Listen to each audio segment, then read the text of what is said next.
What do you think was the greatest lesson that you learned in that class with George? What did you take away, you think, in terms of design and design thinking? For design thinking, I feel, hang on, I gotta kind of think about it for a moment. Because I mean, there was a lot of things that kind of came together in that particular studio. You know, not the least of which, is how can one kind of add their ideas and kind of work their ideas in with other people. I mean, it's one thing when you are working with by yourself or with a partner. It's very easy to kind of make moves on your own. But kind of working in a larger group, the whole studio was 20 students, and each team was 6 to 8 students, and so kind of working amongst those people and trying to find a way to make sure that your ideas are able to mesh in harmony with your teammates, is something that's not easy to come by. And so I feel in that studio we did a good job because of the approach that the professors in that studio had, George, Sarah, Andres, and Tim.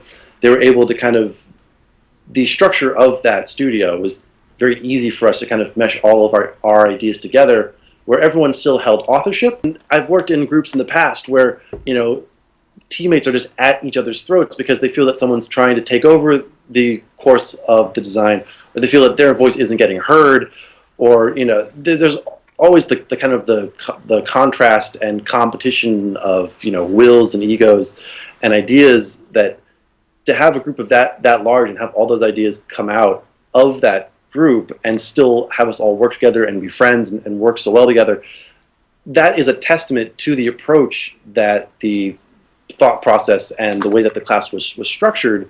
I mean, that's all a testament to that, because there's no way that the designs could have come to fruition if it weren't for the fact that we all inherently knew that our ideas were being considered and that they were all being blended into one final process.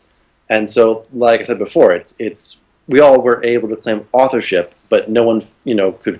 You can't look in there and say, oh, that's all my work. I mean, I can look in there and see hints of ideas that were mine, but I can't look at that and say, oh, that's all me. I mean, that is definitely the byproduct of 6 to 8 people that were in my team, all working really, really hard together.